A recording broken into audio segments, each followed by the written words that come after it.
Hello and welcome to my Let's Play of Dark Cloud 2. In the last episode, I did a dungeon floor and proceeded to show off the system. Here I'm going to do some more dungeon floors after showing off a trick. Here you can talk to these characters and add them to your party. I'll show this off. He can make bombs and sell you gunpowder. Access these characters, you go to the character select screen, and they would be in the support role down here. So you can send them back to the trainer, you can view their stats. Here, this character can make bombs, but not just normal bombs. I'm going to use it for sending them back to the train, because some characters that can actively do things for you have a skill point bar there. So it shows you how many times they can do it before they can't anymore. And the only way this meter can refill is if you kick them out of your party by sending them back to the train or wherever you put them.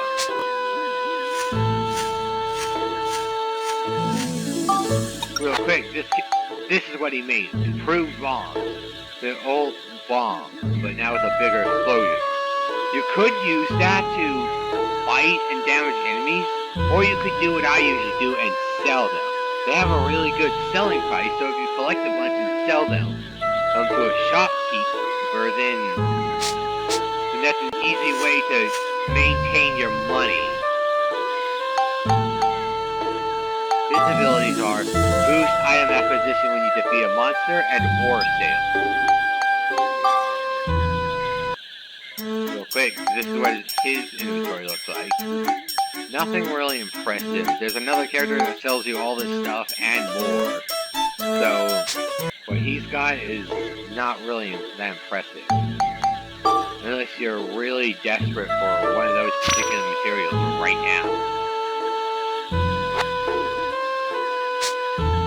So, like he says, he boosts your chances of getting particular drops on monsters, and that's what I like to get, so I'm going to try remember to keep them in party when and where I can. And with that, I think it's time to go into the dungeon. Time to do the floor.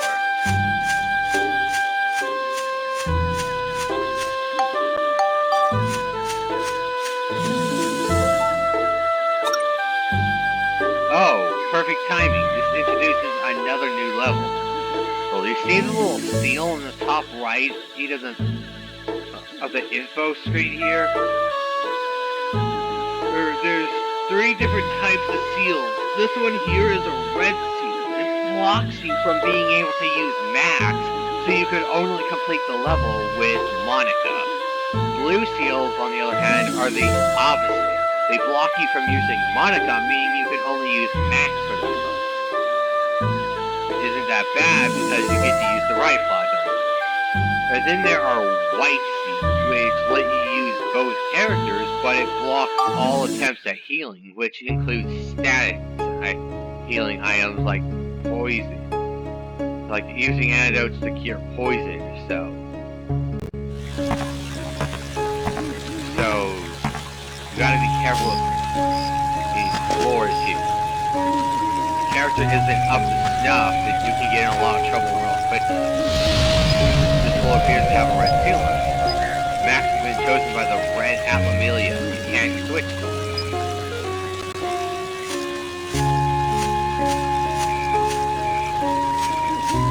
The main problem I have with red seal levels like this, the ones that make you play as Monica, are that they make it exclusive to Monica, meaning you can't use Max, and then they turn around and fill the level with enemies that can only reach these spots with the right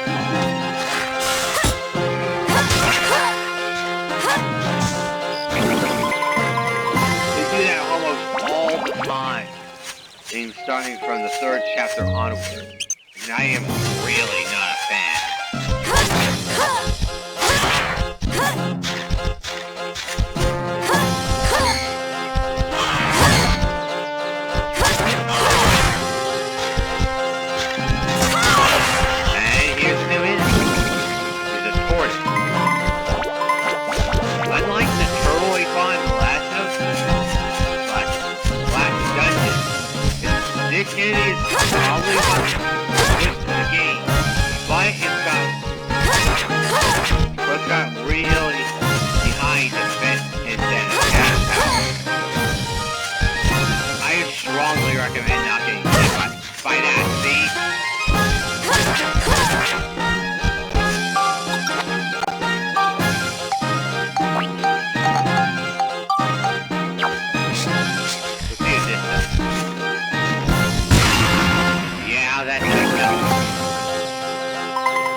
But like I said before, I never liked Monika's armband. It's very weak. It gives a very poor first impression to the player, practically discouraging the player from using it, causing it to be left behind in the dirt and stay very uselessly weak throughout the entire game. Unless you go out of your way to try. You have to go above and beyond in order to level it up good enough to make it useless. Compared to like how just fine other weapons work, like Max's gun and his wrench and Monika's sword, it's too weak compared to everything else. I'll take that.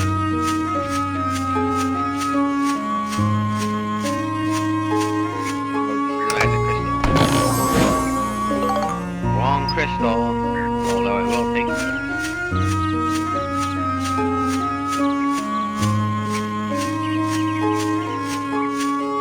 I really hope this isn't going to be a case of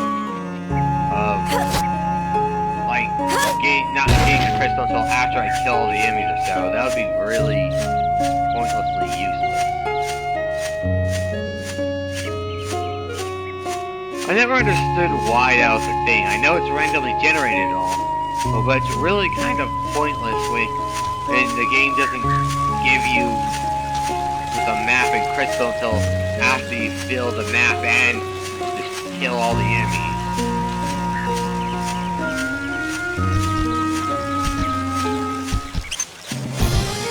I never liked how abundant these enemies are too. God help you when these enemies are holding the gate.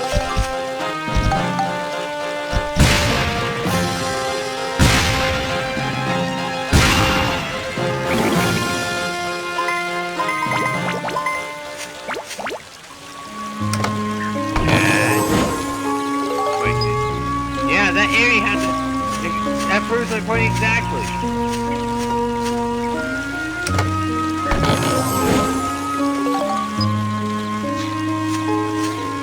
The Zamias used to sell really good first games. They sell like poorly. Before there would be 200 gold per individual item. Now here they're only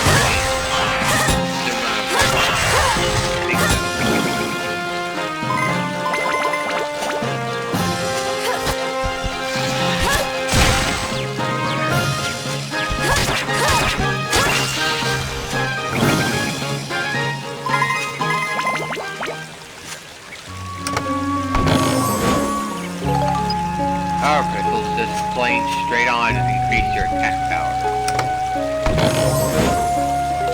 So detection crystals? Ugh. These are always a pain.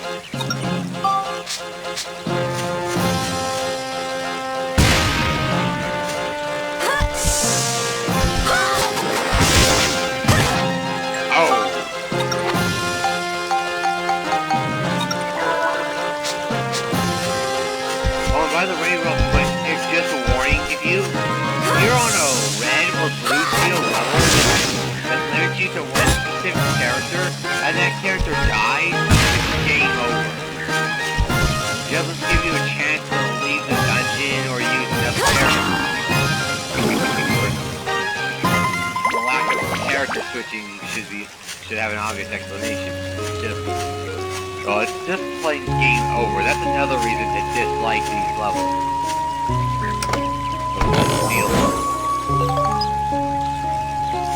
That's something, at least.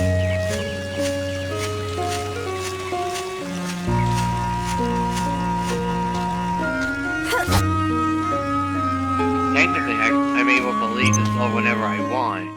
And I'm just, at this point, I'm more or less doing it for the weapon.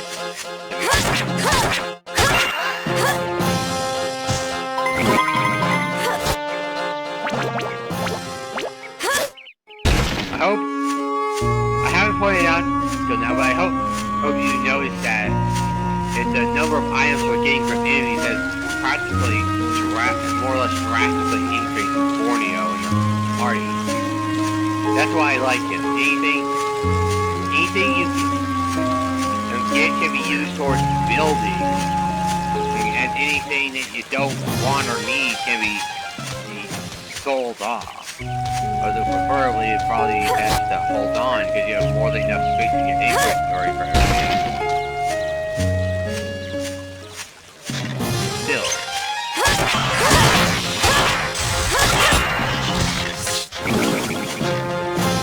Another thing I'm still low with is that there is a way to deal with them to get around, but that's not introduced until the next chapter. The very beginning of the next chapter. But that's then. We'll worry about that then.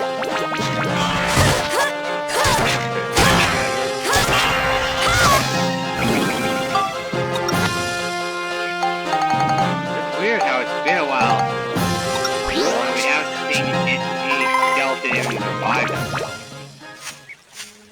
I mean, it's not exactly rare for that to happen.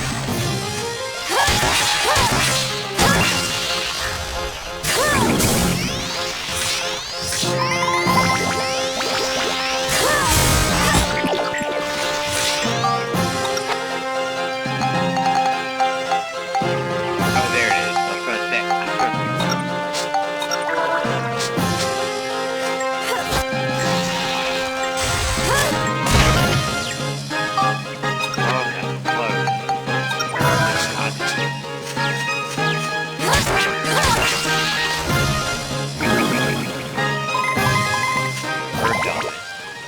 Well, it makes sense for a plant to drop that, considering it's buried in the soil. And the last enemy is a Himara.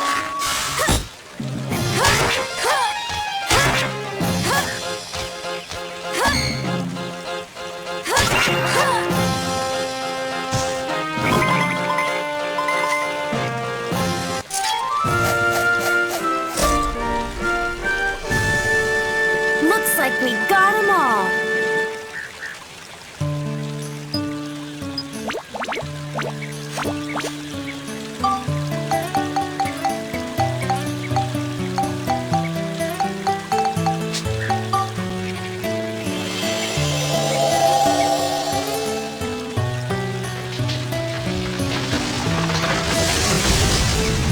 That it always falls over the river. I mean, you wouldn't be able to advance if it fell in any other direction, like the exact opposite direction.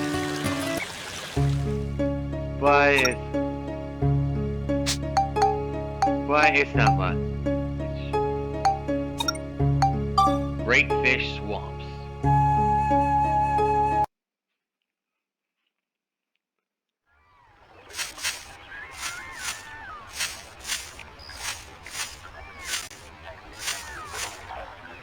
Hey, there they are!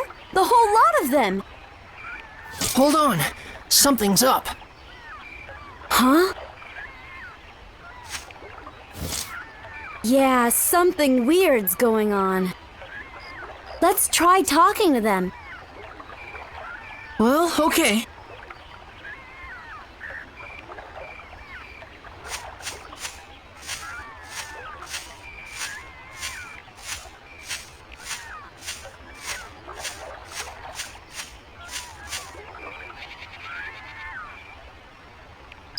This place is amazing. Just being here gives me this incredible feeling of happiness. Ain't no way we're going back. I'm happy here. Just go away and leave me alone. Well, that guy's got a big nose. I ain't going back.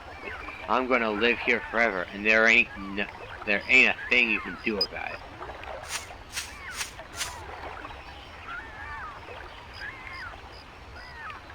Ah, rat! Everyone's gone all weird. The fish aren't biting. What a drag. What happened to him? Beats me. I got separated from my tree buddies, and when I saw them again, they were like that. They won't go anywhere, you see. So I'm just killing time with a little fishing. Although, you know what? I'm pretty thirsty. You wouldn't have something to drink now, would you? Something smells good, that's for sure.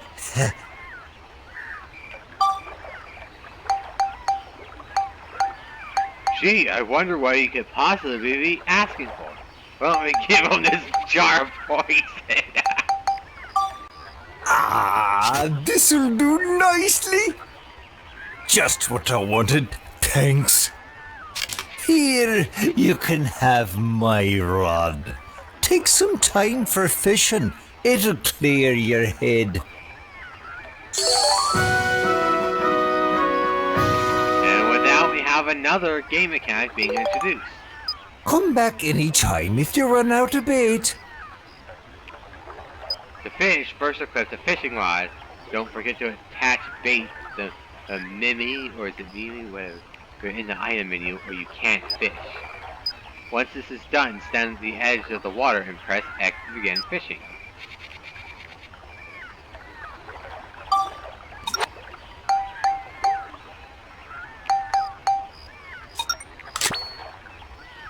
Yeah, the thing is, this fishing game is exclusive to Max.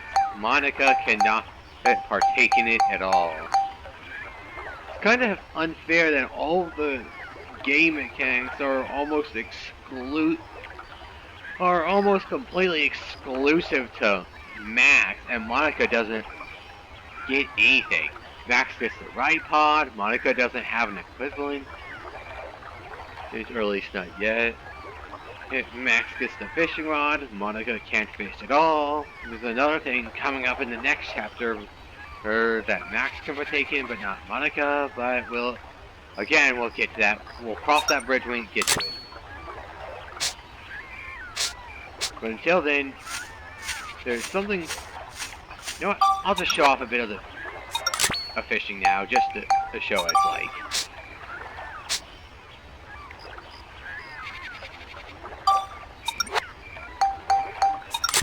That's weird.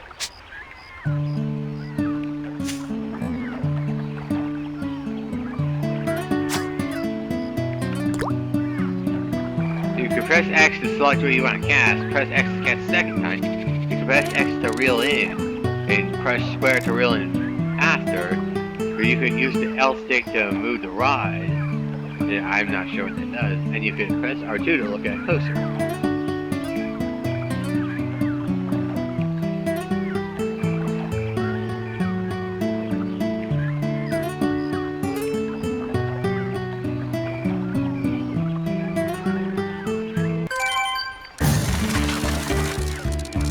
You have to pay attention to the meter on the rock.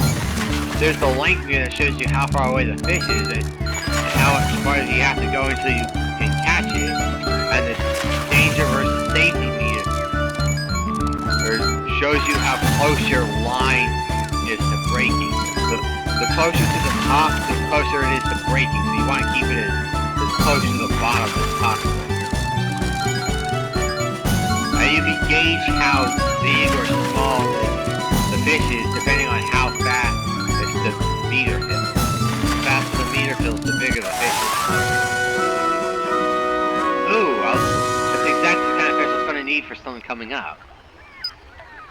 Catch fish and earn fishing points, FP. The exchange FP command allows you to trade the fishing points for fishing rod ability. Let's look at that real quick. You can exchange FPs to raise ability points. So the FPs will raise one ability point. There's flight, which shows how far you can cast bait.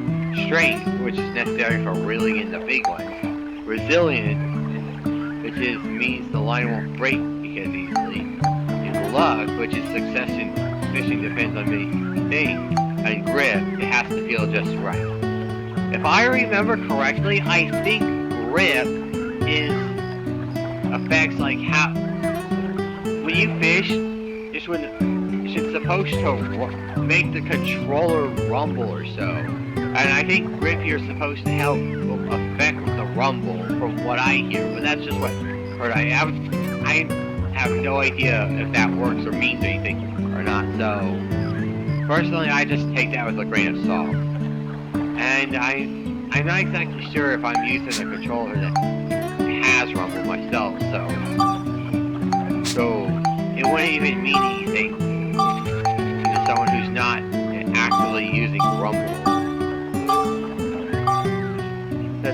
I think it's just a useless dump stat.